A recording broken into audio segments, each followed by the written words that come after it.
When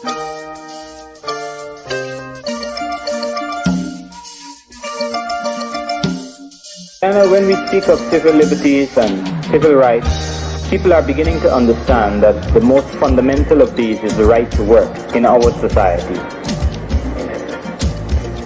And what is occurring in Guyana is that the government is making political capital out of the indefensible position of one who is either unemployed or is very close to the line of being unemployed.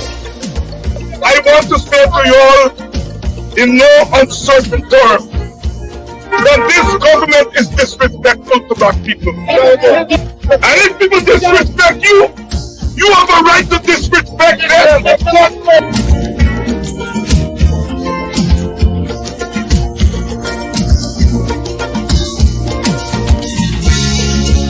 I am saying now that we have started, now that we have come together, do not sleep. Don't let us go back quietly into the night. Protest must be the order of the day.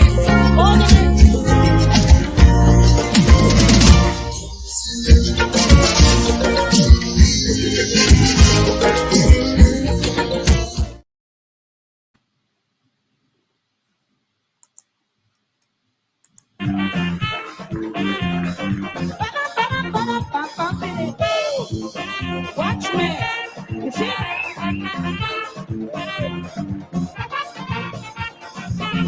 Give me. Oh, no.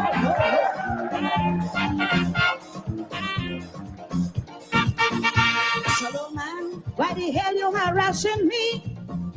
You can't see that the both of us can't agree. Every day is a fighting inside the place. You beat me bad, you black and blue up me face. Every day you come home, you what you eat.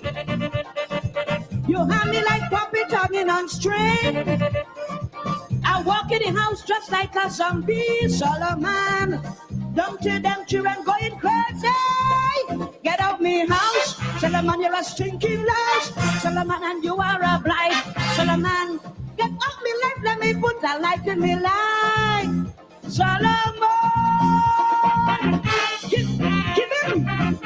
give him. Oh no.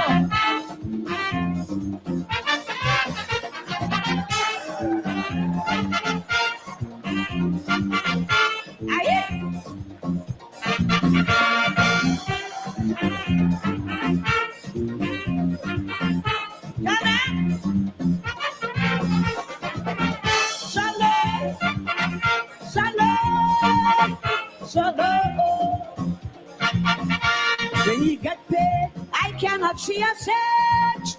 I have to borrow just to pay the rent. You never home in the time of need. You on the street trying to plant your seed. The children don't know their own daddy. In day and night, who they see is me. You walk in the house before daybreak. Solomon, how much could a woman take? Get out me house. You're a stinking lash, and you are a blind. Get up me like let me put the light in me window. Solomon, Solomon.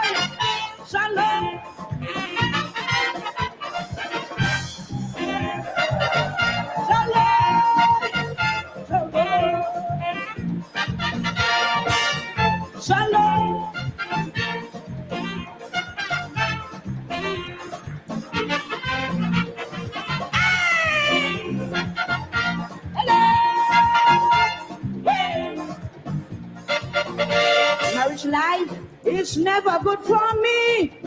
For 16 years, all I see is misery. So much heartache and pressure I pass through. I put up with things just because I love you. You pick up a straight cat from out the street. The children life, it was never sweet. You change your action while you're at home. Solomon, this life I prefer to be alone and Lord, get out my house. You're a stinking lash, and you are a blind. Get off me life, let me put a light in my life. Solomon.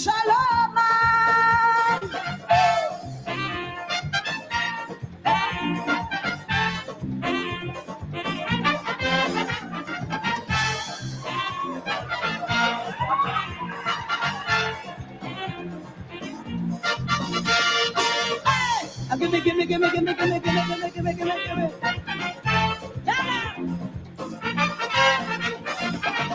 Shalom, shalom, shalom.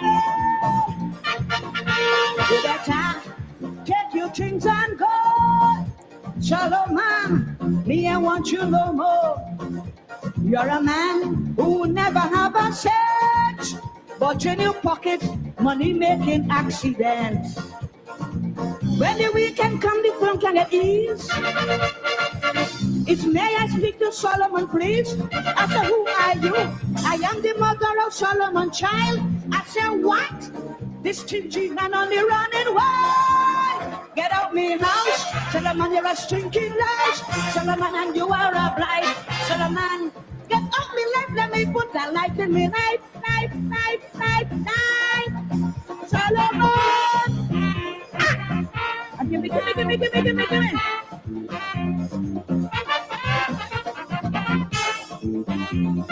Hello!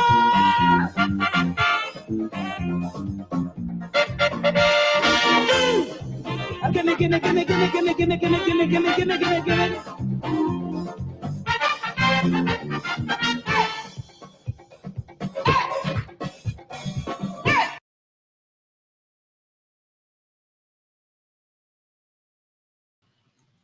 And a very good evening to you, and welcome to Politics 101 this evening, Monday evening, the start of a brand new week. And wherever you're joining us from, we would like to welcome you, all of you, today. Whether you're joining us from Guyana, the wider Caribbean, North America, Europe, South America, Africa, wherever you're joining us from, or you're in Asia.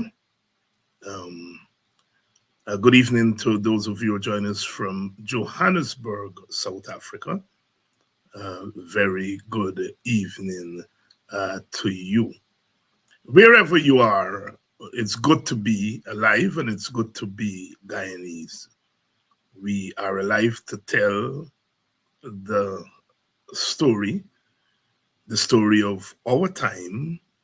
We are alive to witness for our children and our grandchildren.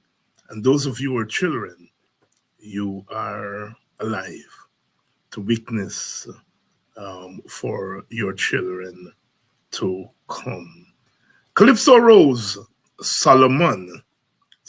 Last week we played Singing Francine. Run away. Cat does run away and dog does run away. Woman, why you can run away too?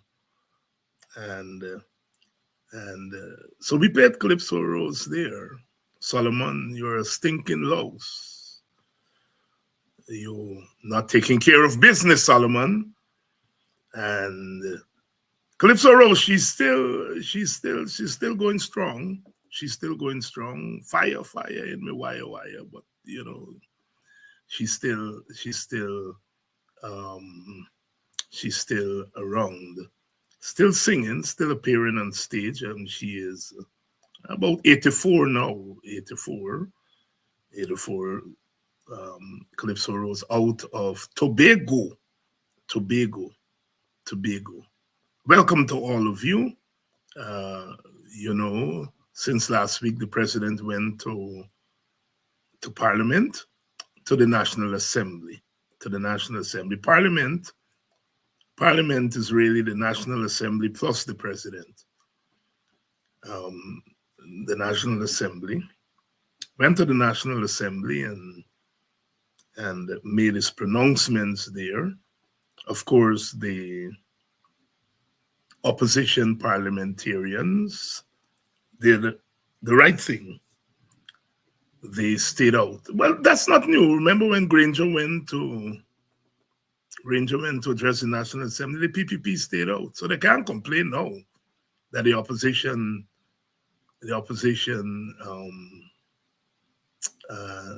did them the same thing.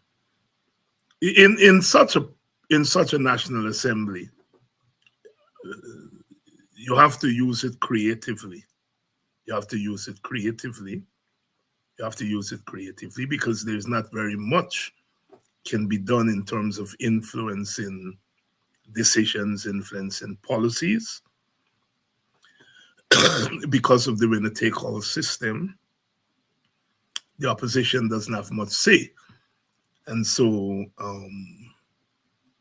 there's not much you can do there.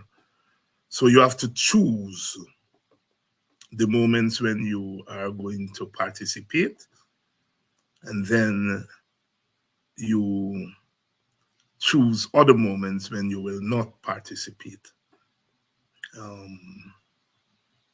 You have to have some imagination because sometimes we beat up on the parliamentarians, but they can't do much.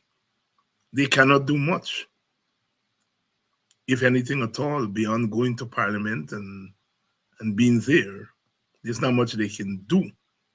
And I know we get frustrated with our leadership, and we tend to take it out on the ones that are in front of us. And the parliamentarians are an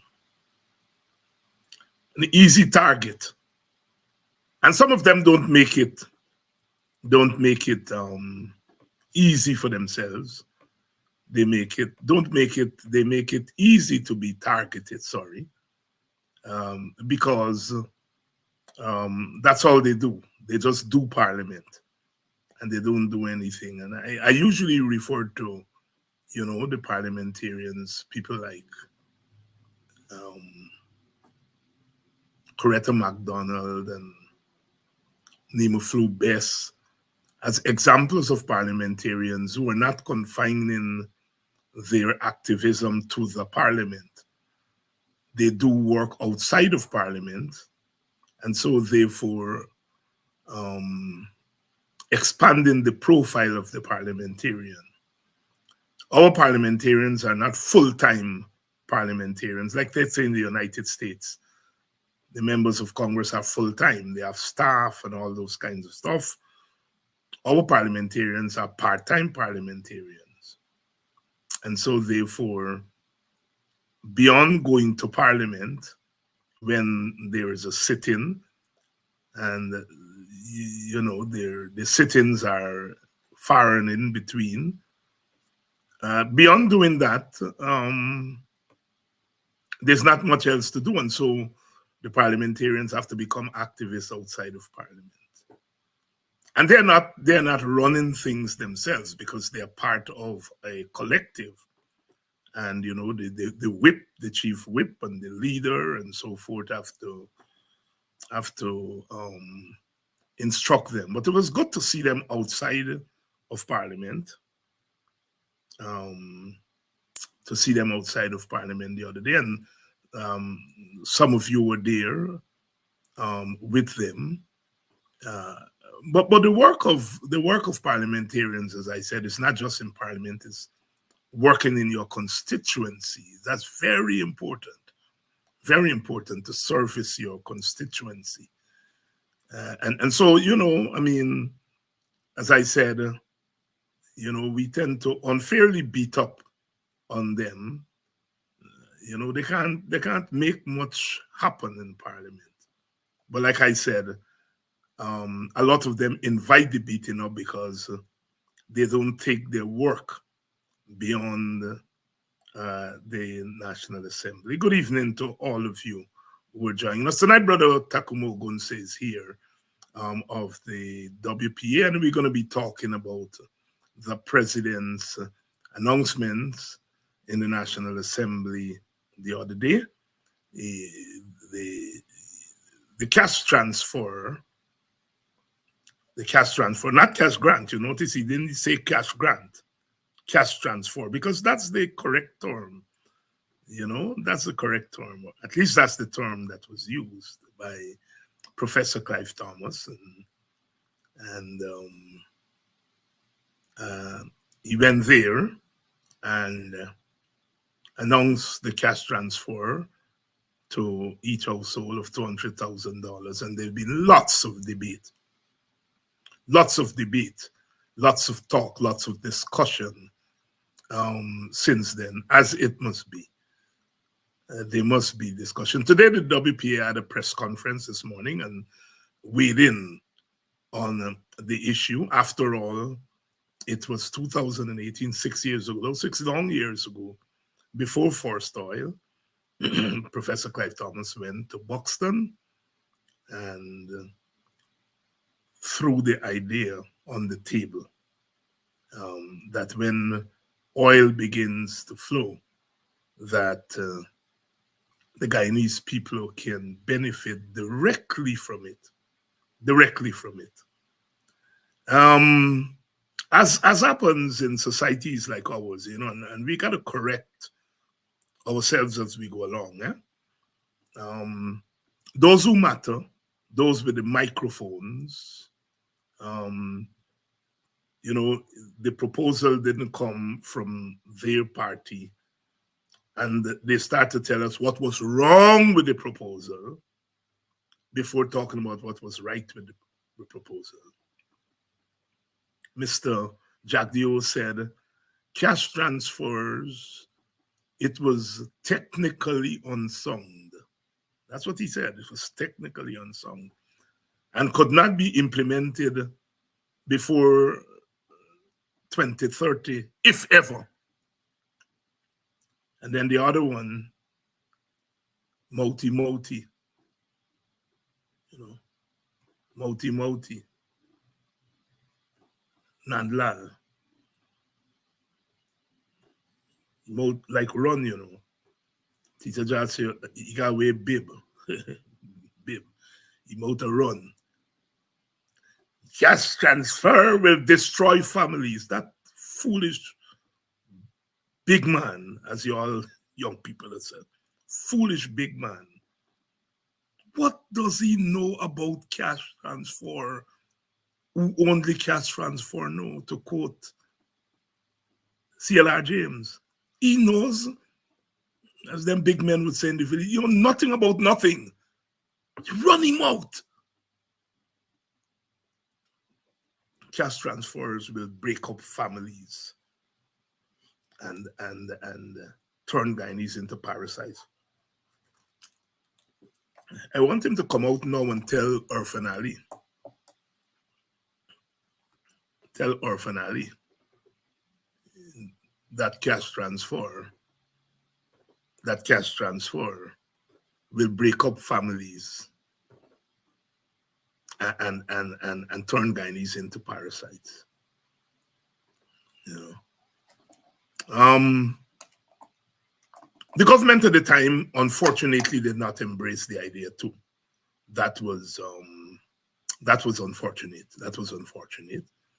I saw a report today. I think former Minister of Finance Winston Jordan was on the PNC program, I think Nation Watch, and he, according to the report I saw on Gordon Mosley News Source, that he said had the government embraced the idea and had gone to Parliament and passed a law, then we would not have had to wait for Irfan Ali to come and give a one-off and so on. It would have been there by law, and once the oil began to pump, Guyanese would have benefited from oil in a structured way. Unfortunately, that didn't happen. That was unfortunate, but you know, we can't dwell on those things. Here we are now. The PPP now saying $200,000 cash grant, a one-off. When Professor Thomas floated the idea, he said based on his estimation of how much oil reserves we had, that if you took 10% of it and you divide it among the households, each household would get around 5,000 US dollars, sorry, which would have been $1 million Guyana dollars. And that was before, because when Professor Thomas said, look, we had oil reserve upwards of 5 billion barrels of oil, and people were laughing. Today, they're announcing that we have 11 billion barrels of oil. And based on our research, led by Professor Thomas, that's a conservative estimate.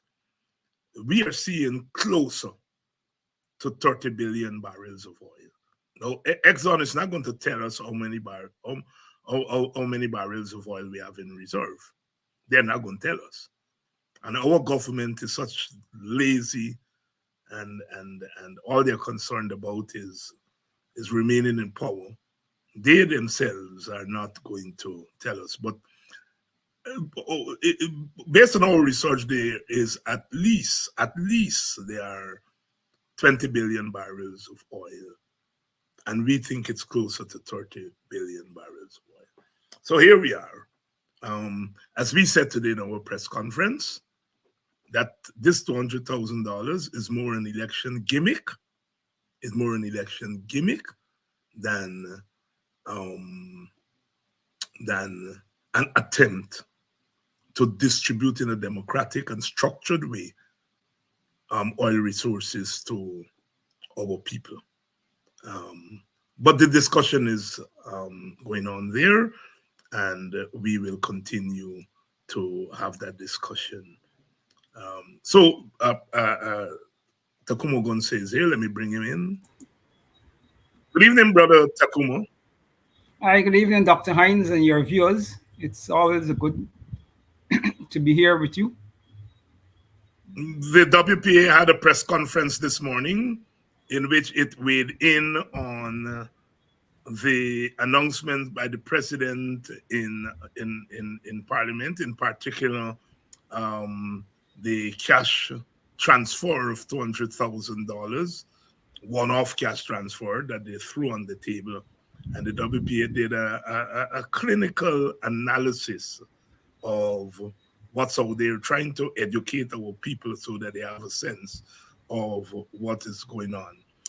When you first heard that the president had gone to the National Assembly and announced a $200,000 cash transfer, didn't use the term cash grant, per household, as a WPA member, what was your immediate response? Well, in a way, I wasn't really surprised, if I'm to speak personally, because I was hearing some rumors from PPP circles that something to that effect was on the table, but I had no knowledge that he would have done it when he went to Parliament. But I did begin to pick up that they had intended to announce some major payout around Christmas time, So in a way, I wasn't too surprised. But the important thing is that we in the WPA had committed ourselves since 2018 to make sure that whichever government came to power in the 2020 elections, that as a party who have been promoting this idea as part of a comprehensive strategy to deal with poverty, because we believe poverty is important. And for us, it wasn't simply an election gimmick. We recognize the value it had in election mobilization. But when we presented the proposal in 2018, we were driven by the concern to use oil now that we have, for the first time in the history of the country, a chance to deal with poverty in a profound way. Our lens were tied to committing the country to use 10% of the oil revenues to begin a process, okay, to deal with poverty in the form of cash transfer to every Guyanese household on an annual basis. We want it to be a predictable amount, okay, and a reliable amount that people could know at the end of a certain point in the year, they will be getting this payment, so they could plan to use the payment as a poverty intervention to improve their material condition. And we were, and this is political judgment. The WPA was always confident that, given, based upon Professor Thomas' analysis of the potential oil revenues that we were likely to get going forward, we became convinced in our conviction and forming our conviction that it would be criminal for any Guyanese political leadership, whether it come from the PPP or the PNC or wherever it come from, in the context of oil revenues and the amount of oil revenues we are likely to get, given the smallness of our population, not to commit 10% of those revenues to give each and every Guyanese household the $5,000 or whatever is the value of the 10%, because that will vary as your production increase and as the price of oil increase or decrease. Whatever that 10% is, we felt that politically, no political party could avoid it. So we knew that this was a winning cause and we couldn't lose. But in politics, you want to make things happen as quickly as possible to help to alleviate the sufferings of the people, okay, and so. But we knew that all the political parties, all the political people who were deliberately and maliciously pretending that they don't understand the proposal, pretending that the proposal, is not feasible, and we got it from both sides. And they were, and I remember after the delivery in Buxton, every part of the country we go, because we held a number of community meetings after that. And everywhere you go, it was the most popular proposal throughout the country, across party, across race. And then you had political leaders in the parties, both in the government and the opposition, because the idea didn't come from their party. They began to throw cold water. Who say it is technically feasible? Who say it's going to allow Guyanese to get lazy? Who say we don't understand the proposal, we don't understand it? And then there was a concerted effort to confuse things by saying that the WPA want all the oil money to be used as cash transfer to give Guyanese households this $5,000 a year. When we clearly said we want 10% to be used for that, and therefore the government had 90% to deal with all the developmental issues that a government may want to proceed. Intelligent people, they didn't understand, but the wickedness in Guyanese politics across the board, very wickedness, to deprive ordinary people for the first time in the history of this country, when our people have a chance to deal with poverty in a profound way. You got political leaders who almost automatically take up a anti-people's position, okay, simply because it didn't come from the WPA, and I believe profoundly, it is a reflection of their anti-people's mentality, because even if initially you start with a little pettiness, because I mean, politics and human beings and politicians, we are all human beings, and we are not above pettiness. But quickly you could overcome your pettiness and say, look, this is it's a real progressive policy, and let us implement it as quickly as possible. And I agree with Jordan. If the coalition government didn't play the games that Granger them play and implement it, we would be in a better place. And we must remember that when policies are always subject to reform. So when you're implementing a policy, it don't have to be 100% perfect, because as you go on, you can reform it if you see problems develop. But politically, the opposition in this country is a little self-defeating, because a policy like that, from the time it came from the WP, a fraternal opposition party, it should have been embraced automatically by all the opposition parties, and we demanded from the government, regardless of whatever reservations we have on what our counter proposal. You see, when you're dealing with a government like this, parties and the opposition have to be smart.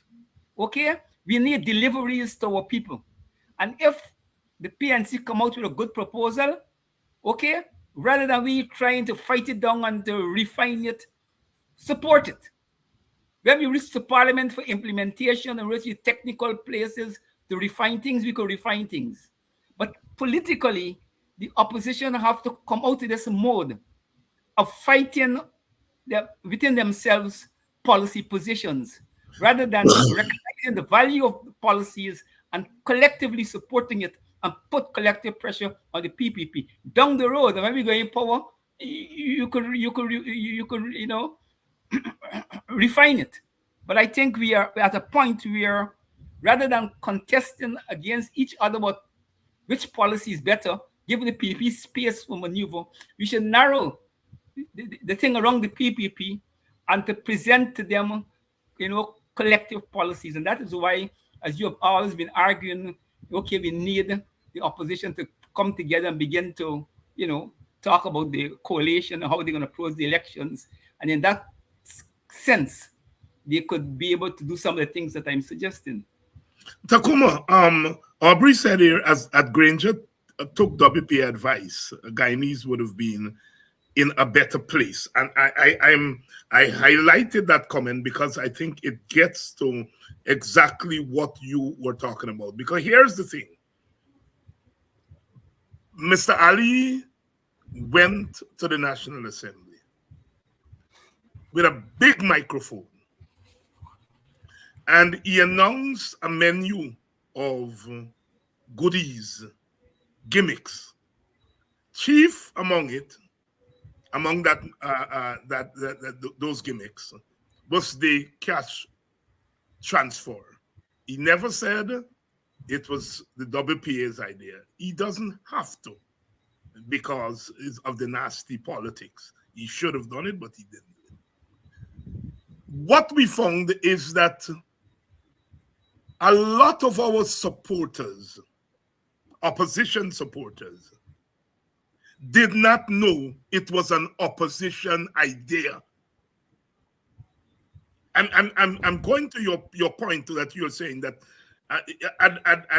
we as opposition forget about our differences in terms of whether it's household or individuals, and had we taken that policy initiative and held it up, the PPP would not have been able to do what it did. In a sense, it attempted a coup on us, because it went to the parliament, took our idea, the WPA's idea, took the PNC idea of free education, took the minimum wage, which we're arguing that we should have a universal basic income, and that it, the PNC says that Guyanese should have a minimum wage of over $150,000 to $200,000. The man took all of our ideas, throw it out there. Our people, of course, I mean, if you hear you're getting money, you're going to perk up. And, regardless of our political party membership, Here is the government say it's going to give you $200,000 free education at the university. It's going to raise the minimum wage, and here the opposition the next day we are scrambling. We are scrambling to say, but it's the idea. It's the idea.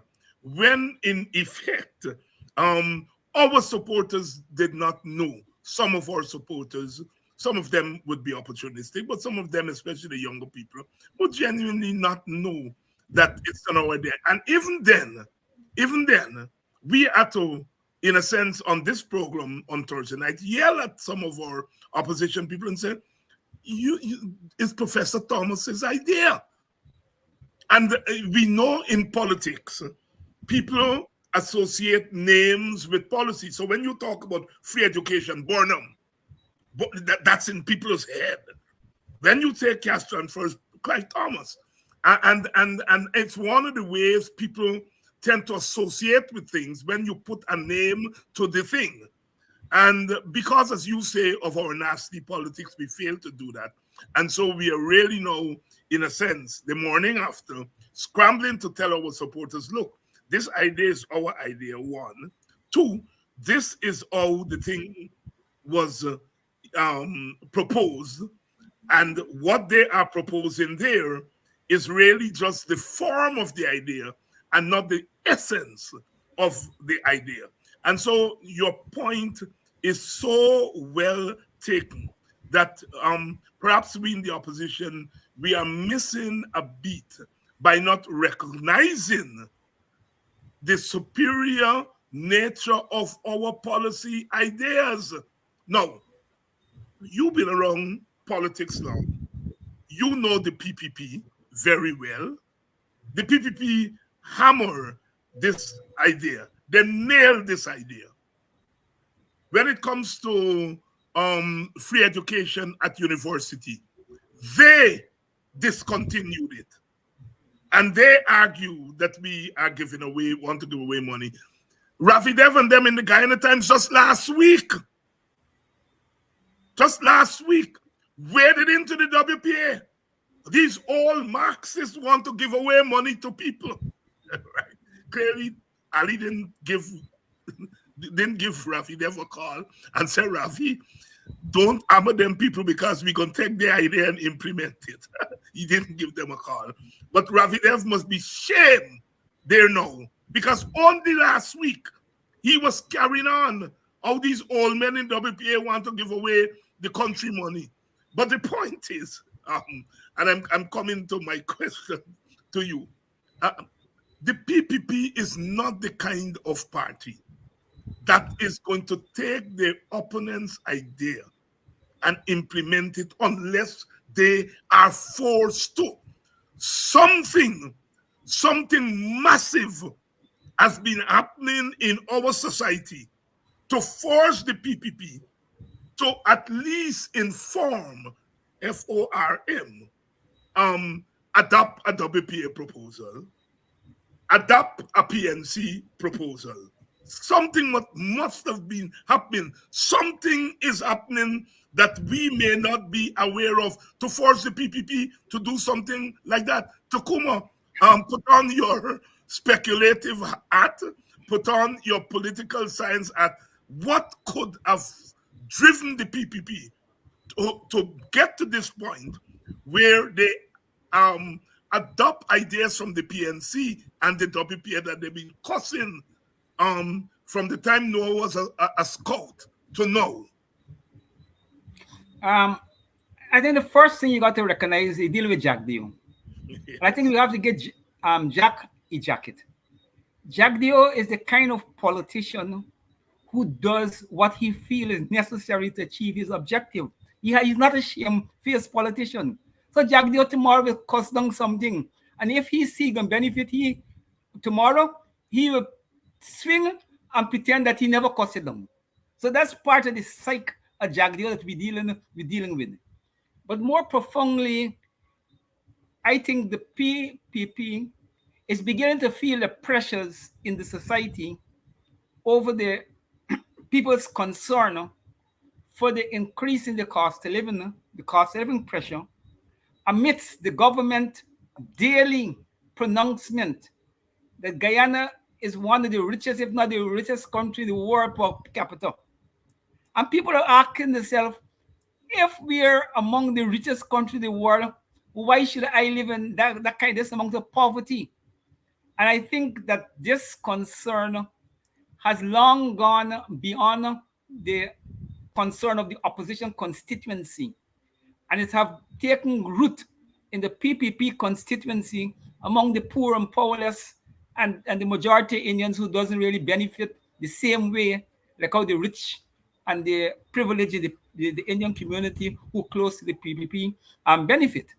And I think that they sense, because they're doing polls and the PPP is a party on the ground, and they're beginning to feel the pressure that as much as they're pretending that they have things fully under control, they know that there's an unpredictability in electoral politics that could send things out of expectations. Incumbents lose elections. It's an electoral reality. And I think that they've decided that, look, we have to begin to get into people's consciousness and to let them believe that somehow we are caring about them, and therefore we are implementing these nice policies in order to bring relief to them. But in fact, but it's a double-edged sword. They're also doing it to weaken the platform of the opposition when the elections come, because if I take all your ideas, no matter how I screw it up, but I incorporated in my line of march, then you got very little to argue for. And I think that they work it out. So a part of it is to deal with the pressures in the society over the governance, over poverty that is cut across race and is cut across in party, and they begin to feel the tension. And coming close to the elections, any government know that elections also could be unpredictable things, and as much as you think you're in safe territory, anything could happen. Therefore, you got to be very concerned. And the PPP is not the APMU, AFC. The PPP, when it comes to power, they don't play with that. And whatever they got to do to maintain the power, they're going to do, both in terms of policy, both in terms of rigging the elections if necessary. The PPP got no bones about that.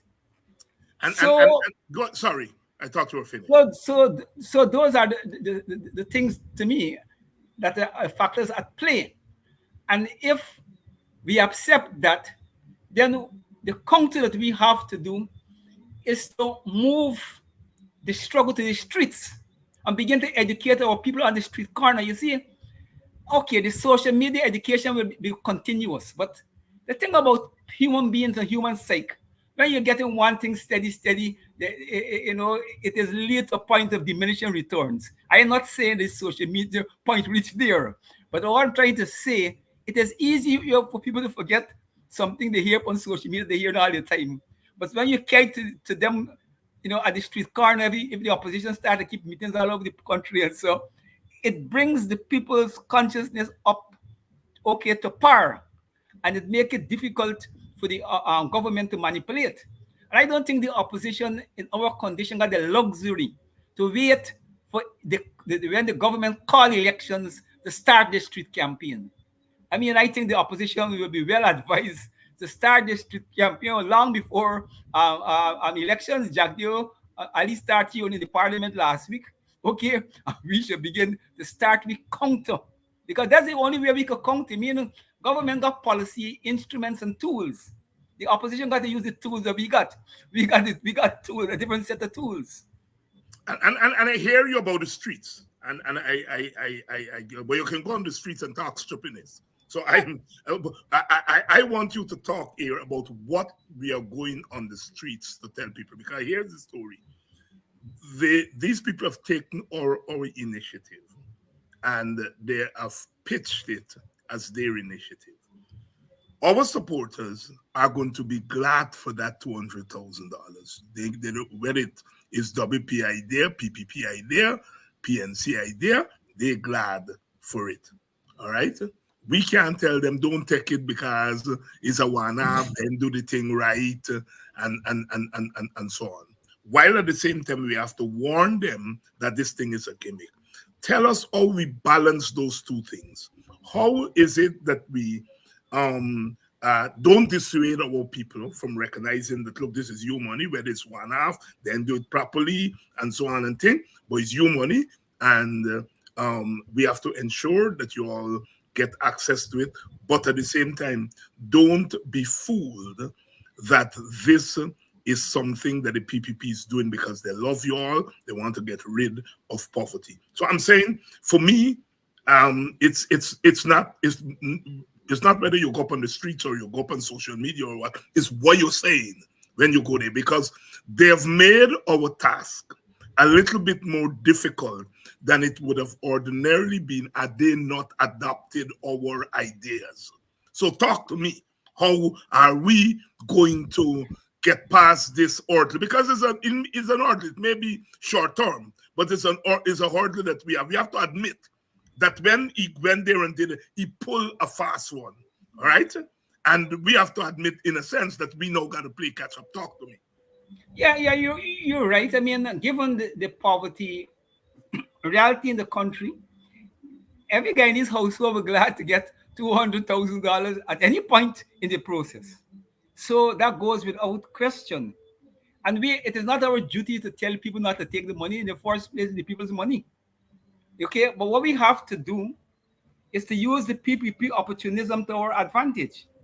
Firstly, we got to make sure that they can't retreat from this proposal. And as you correctly have been selling it, this is an adaptation, they're adopting the WPA cash transfer idea. And of course, they're only making a baby step. But we have to see it as an initial step in the right direction. And since they have put their feet in the right direction, the foot got to remain there, and we keep dragging them to the 5,000. That is the methodology in terms of our political approach to this thing.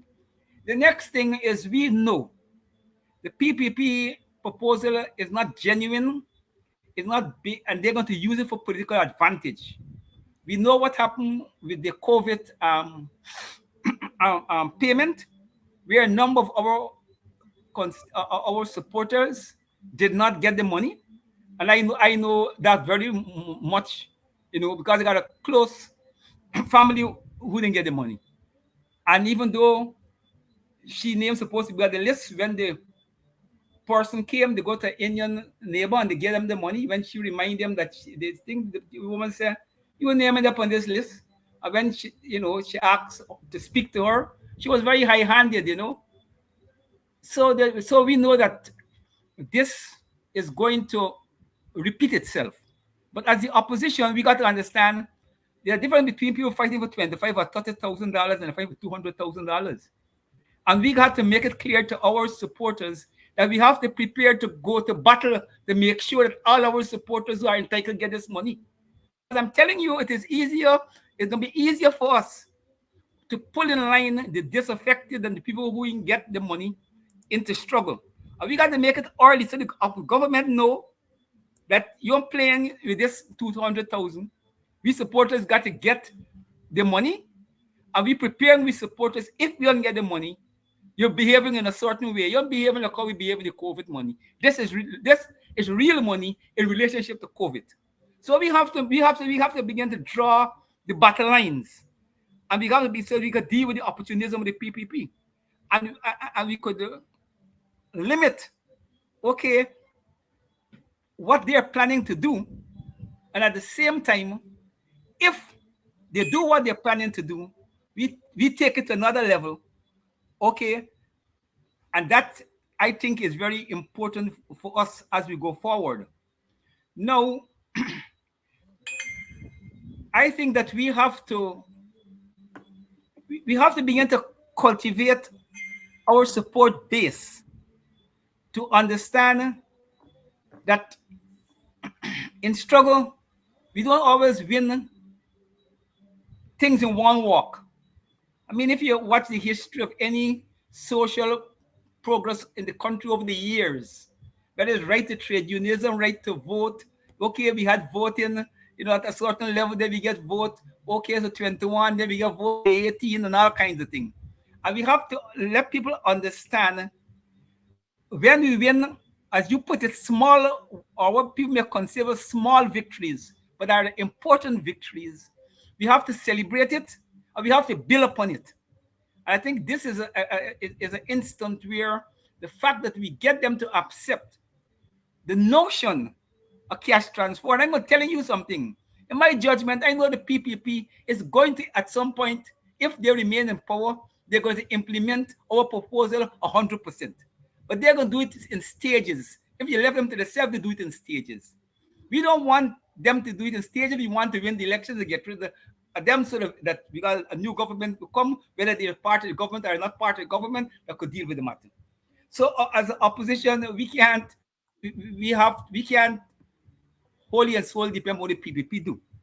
But I'm telling you, don't fool yourself. The PPP is smart enough. They know when them big oil money come in, they can't tell Guyanese that they can't pay them, because they can be creating something that they know they're going to have to control. So they have them prepared to pay it, but you have to drive them to pay it fast. Yeah. And I'm saying, okay, we're in an election year, so we ain't got much time for driving them.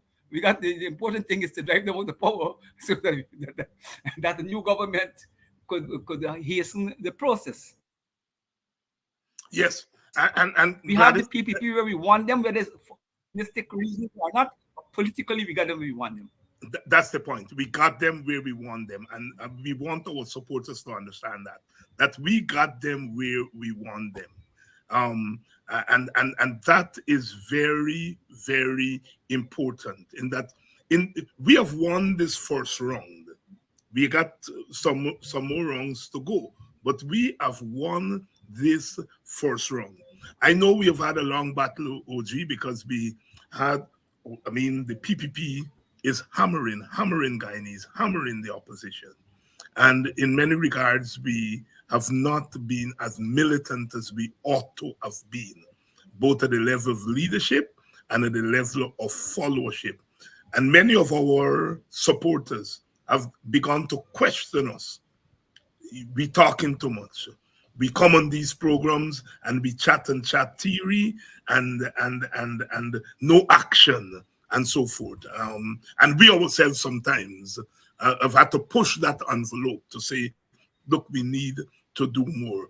But don't you think that this outcome here with the PPP and the cash transfer on the education, free education at the university, don't you think in many regards, this line of action, that is to continue to advocate that, in a sense, we can say to our people, there is usefulness in this aspect of the struggle. It shouldn't be the only aspect, because we really should be more militant. We really should be making more noise. We really should be really pushing back and undermining this government. But in a sense, the doubts that you all have, that we may be, talking. But in this case, ideas matter. What do you think? No, I think you're quite right. There could be no struggle without ideas. We got to be clear about this. The history of humanity have shown there could be no struggle without ideas. So we can't argue against ideas. Okay, a judgment has to be made anyhow in any idea. How best to push these ideas and to bring it to a point where the society benefits, from its maximum possibility.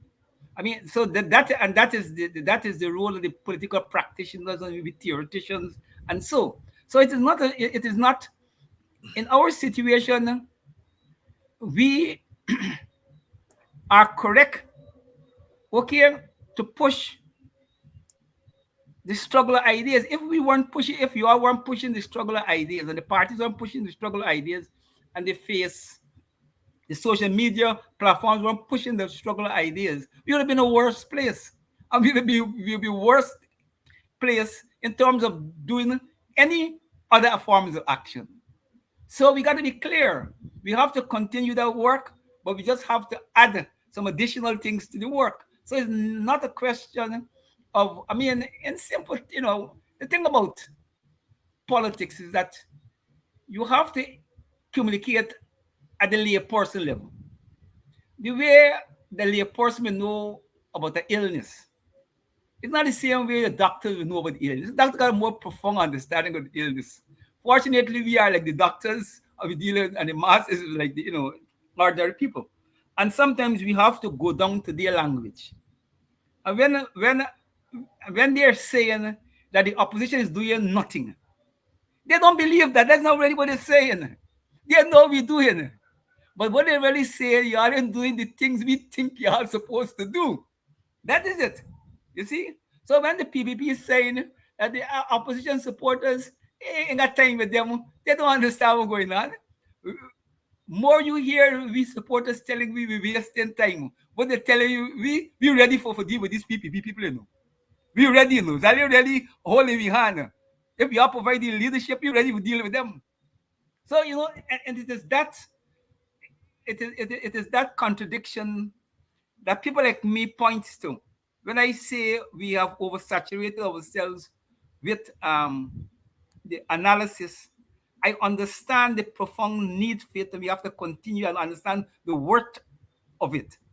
But I also know that if you keep talking and you don't do certain things for the ground, the elections will catch up with you.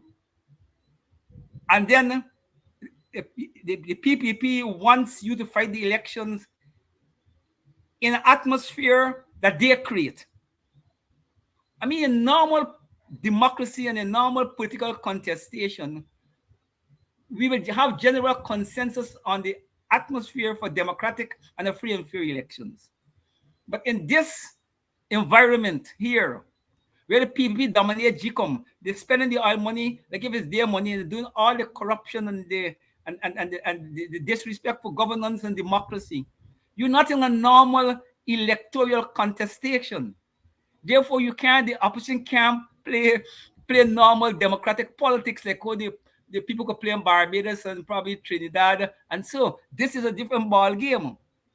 And this is a ball game that if you're going to get the best out of your constituency when election day come, you got to do some things, more than a normal electoral party in a different environment may have to do. I remember in 2005, 2006 elections, when Corbyn and the PNC faced the challenge, okay, there are two sets of challenge.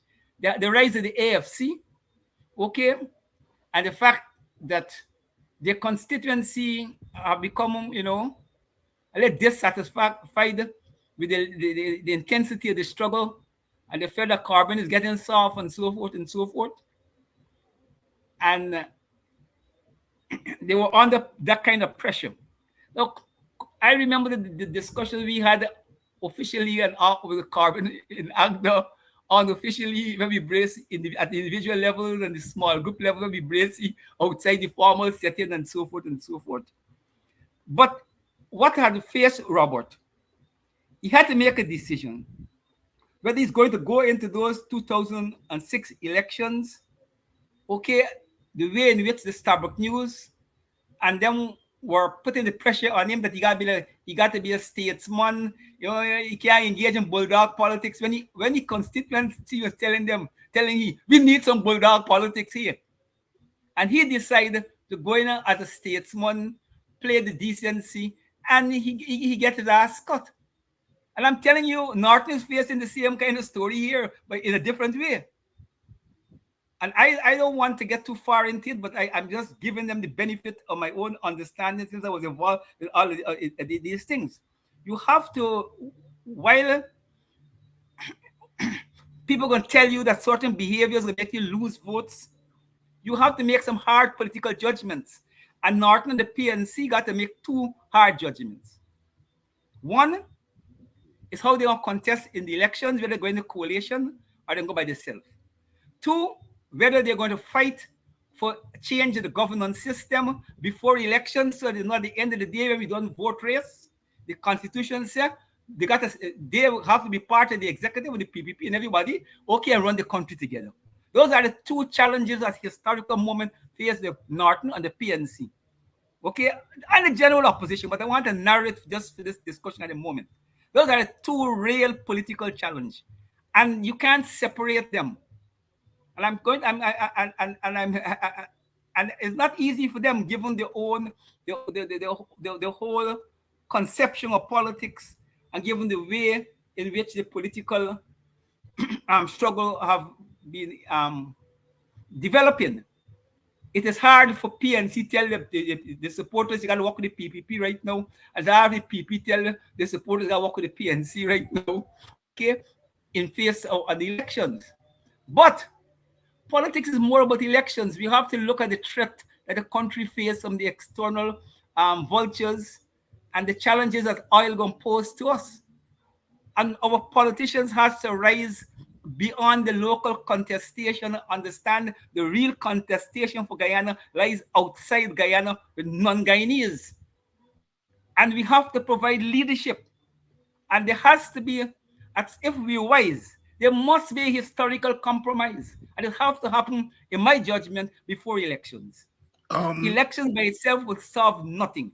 Right, but right. Once the country decides to go into elections, the opposition, in my view, got to go as a coalition and got to try to win those elections, but don't make the mistake, okay, of not moving to share governance and reform and end the winner-take-all constitution. And we're going to get to shared governance and that later. We come down to the WPA. You've given good advice there to the PNC. Let's talk about advice to your own party, the WPA, because the WPA does face challenges. If the president had not gone to that place last week and come up with those proposals, including the WPA proposal, the WPA wouldn't be in the news today. The media in Guyana don't pay attention to quote-unquote small parties, third parties. In their head, they got three parties in Guyana, PNC, PPP, and the AFC. And all the coverage go there. WPA doesn't matter in that mix. Yet, every now and again, once or twice a year, in a big way, they and the country have to come to grips with what I call the disturbing presence of a party like the WPA. In a sense, the WPA has to fight for space and so forth. And so it has its own challenges. As you look at the present situation, how is the WPA planning to navigate all the challenges it faces as a quote-unquote third party of a particular type? Because the AFC is a third party, but it's a different type of third party from the WPA. How does the WPA navigate these challenges, knowing fully well that they are objective forces that really don't want the WPA in the mix because it makes the politics too hard for them? And there's a way in which people like easy politics. PNC versus PPP, you get a AFC who can bring, if they go on their own, they're going to bring a minority government and everything going to be okay after then. Easy politics. If you bring the WPA in that mix, you upset that easy politics. And I know as part of the WPA that we are very conscious of the challenges. Talk to our audience. I have been around. Talk to I have been around for a long time. Yes, go ahead. I've been around for a long time. And I've, when you're in politics, the age of 16 to 72 is a lot of time. I have seen all kinds of manifestations in politics, and I understand the players, and I understand the motion of history and the social forces in the country. And and unlike people may think, I think from the time the WPA came into being, before Walter, during Walter, and after Walter, the WPA have been exerting tremendous influence on the body politics of the country. And I think that a lot of people are hoping the WPA die out because it will free them to behave in a certain way. The WPA still operates as a moral force in the society among the political elite, okay, when it comes to certain things, even though they wouldn't admit it. But I'm going to go further to say that there's going to be no national government, including the PPP and the PNC, unless the WP is involved. There's going to be no national government in a hurry, except if Venezuela cross the border with the army and force we into something. Put that aside, both sides would not feel comfortable in a national government without the WP. And I think all of them understand it. As much as them, but both the PPP and the PNC, in my judgment, I could be wrong about the PNC at present because everything is evolving. But if I were to use my historical lens, I think all of them want us, but they want us in a minimal role. They want to take advantage of the authority that we bring, of the the environment that we could create in the country, but they don't want to compensate us politically in a big way. I think that is deep in the political equation. It could change over time and so with different leadership. So what I'm trying to say is that the WPA is in a unique place where that once we survive and once we remain militant and we became continue to be the drivers of ideas, we are locked into the Guyanese politics and they're locked into us. They can't do nothing without us. But election politics and there's politics. And sometimes, parties like in our condition, there could be no successful third party for a long time. So we have to, and we have long come around to accept, unlike the Caribbean left, we have always had a different approach to politics and the political engagement and the ideological questions and so forth and so forth. And we have always been fairly ideologically nimble. And because, unlike the Caribbean, race has been an important element in our reality, we have had to exercise our minds to that matter in a way that many Caribbean parties didn't have to do. Even sometimes we don't speak, there were periods where we don't speak much about the race thing. Today we are speaking much about it. But our minds have never been disassociated from that because we put the same amount of weight to race and politics. So I'm saying that it would be a political mistake for us to believe and allow ourselves to be convinced that we are a minor force in the equation. Given the nature again of politics, we have become a major force, not necessarily a major electoral force, but a major political force that can't be discounted. And we have to use that to the benefit, not simply for the party, but for the country and the constituency, the working people, the poor and the powerless, the multiracial poor and powerless that we identify with, and our politics, is directed to. So I will say that the WPA is in a good place. Our major problem in my mind is resource. We're not a party that have a historical connection to business. We're not a party that have a historical connection to get funds from abroad. For many years, the PPP were getting funds from the socialist blocs, the Eastern European countries. So they were always well endowed with resources, plus they access to Indian resources and so forth and so forth. As an opposition party, But the WPA have never developed that kind of connection.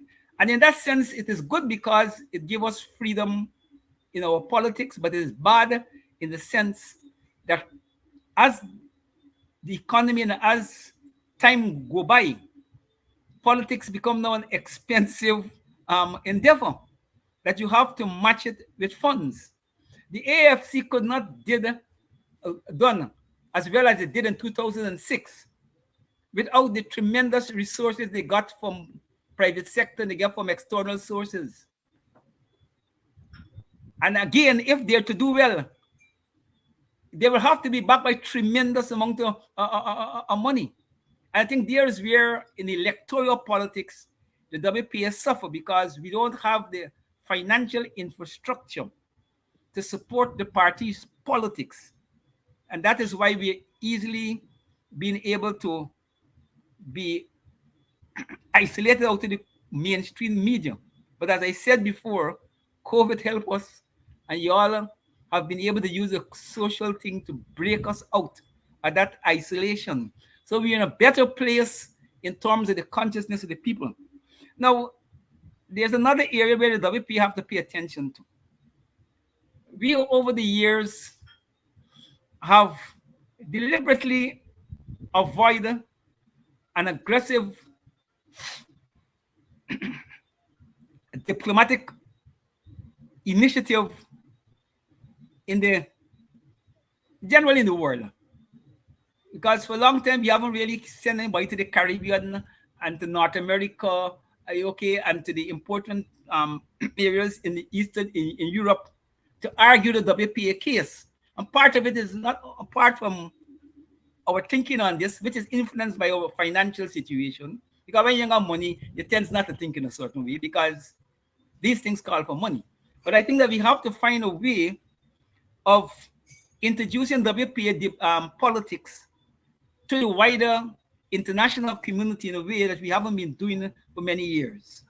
I think that is an area that we have to pay some attention to because whether we like it or not, the history of Guyana has been a history that nothing of significance happened without the influence to some extent in a big way by external forces, and you have to accept that as a reality, and you have to direct a politics, okay, to deal with that reality. And this carried me to the US position on elections post-2020. We know what Biden, we know what Trump them do. So I don't have to spend much time on that.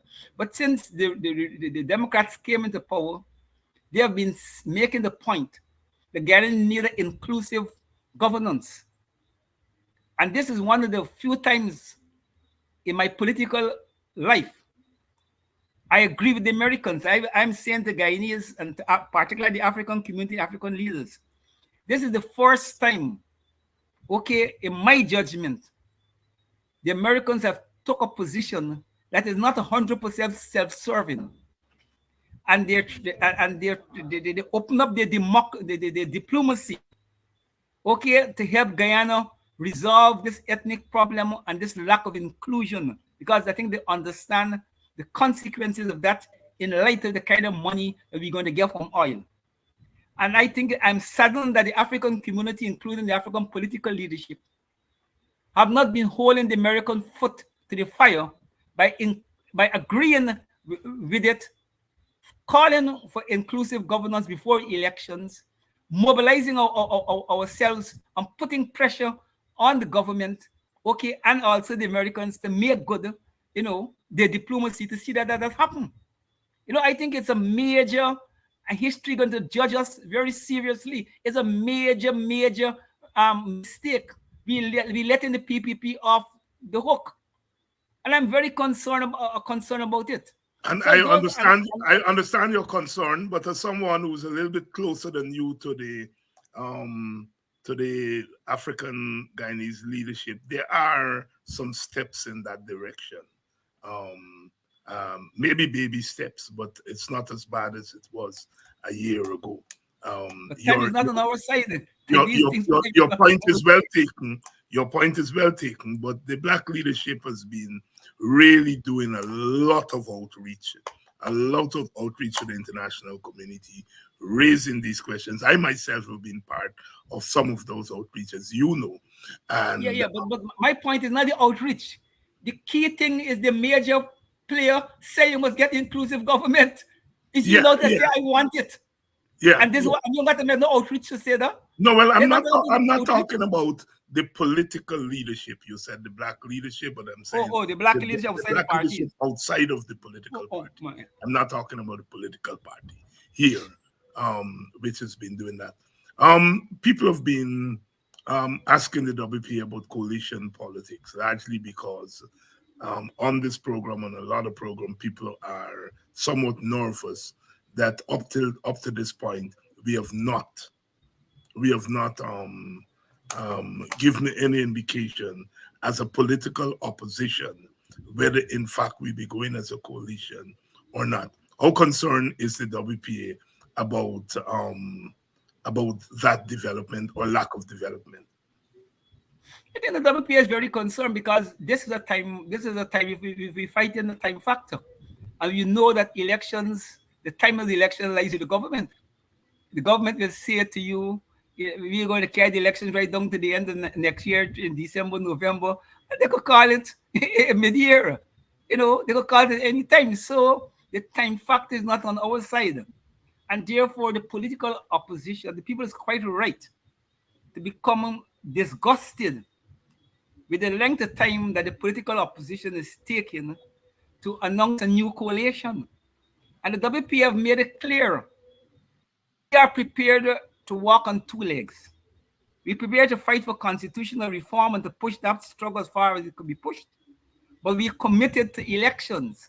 And more so, we are committed to going into elections as a coalition. We have already made our minds on those matters. So for us, we're waiting on the others. And I don't want to get into name calling because we know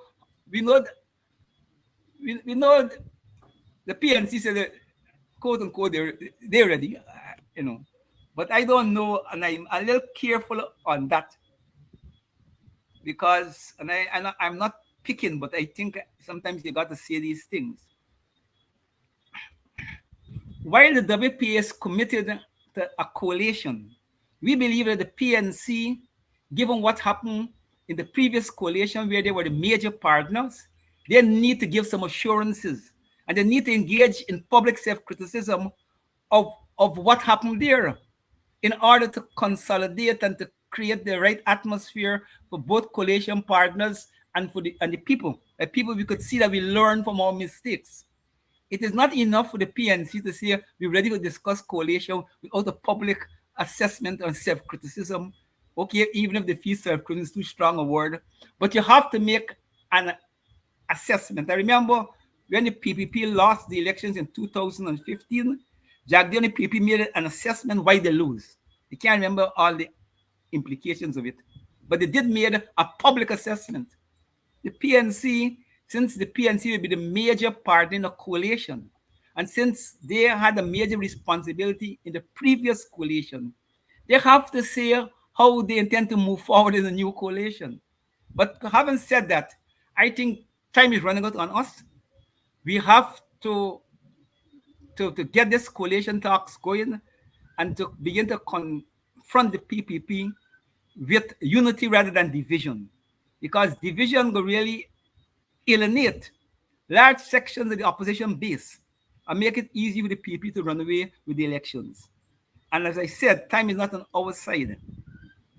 I don't want to get into analysis of what happened in the AFC and so forth, because sometimes these things, we're not as mature political people as we ought to be. And sometimes we think our comrades are politically mature.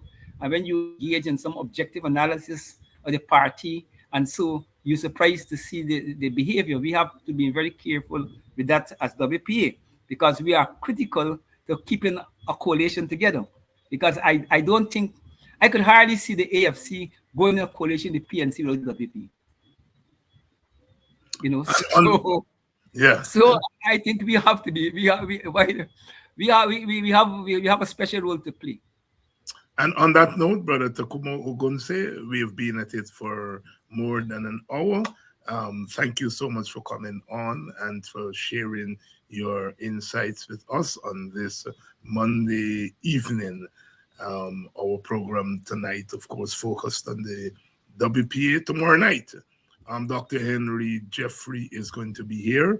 Professor Clive Thomas is going to be here on Thursday night to weigh in on the cash transfer as the author, the Guyanese author of the cash transfer. We're going to be doing a one-on-one with Professor Clive Thomas to be aired on Thursday night. So tomorrow night, Henry Jeffrey, Thursday night, Professor Clive Thomas. So we have a full week ahead of us.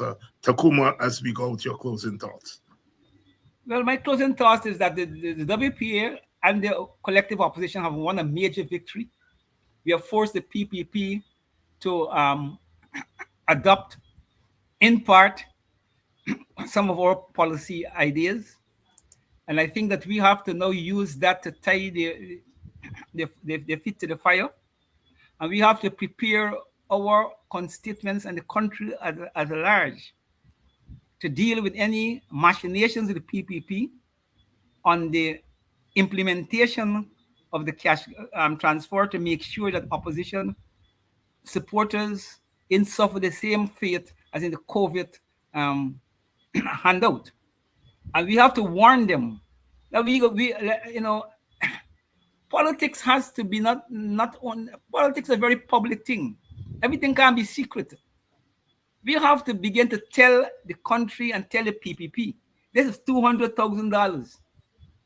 These supporters need it. You're going to get you supporters, then give you supporters, and they're going to pass like the crash grant. We're going to deal with this matter totally different. And we begin to organize our people for total different response. So you got to make up your mind. We have to begin to shift, okay, the politics in a direction where the people know there's a price to pay for certain behavior. I end at that point. A price to pay for certain behavior. Tacuma Ogunseye of the Working People's Alliance, co-leader of the Working People's Alliance. For those of you who missed the press conference this morning, it is on our page, Politics 101 page, on CAMS TV page. You can go on those pages and note the press conference, listen to the press conference, watch the press conference there. There's a price to be paid for certain behavior. Thank you very much, my brother. And I'll see you most likely next week, Monday. Thank you.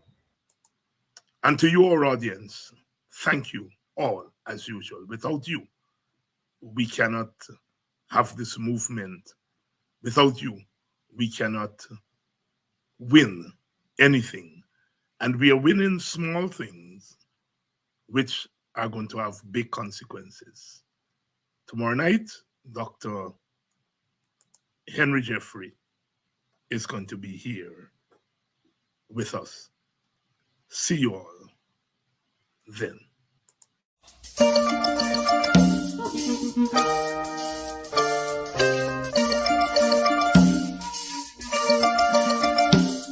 When we speak of civil liberties and civil rights, people are beginning to understand that the most fundamental of these is the right to work in our society.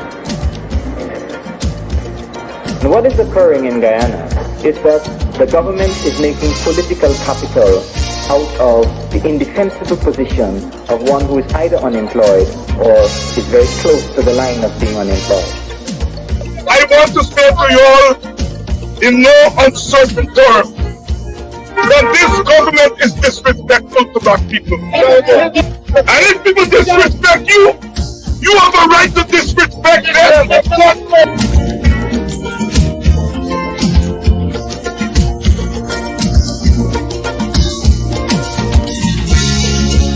I am saying now that we have started, now that we have come together, do not sleep. Don't let us go back quietly into the night. Protest must be the order of the day.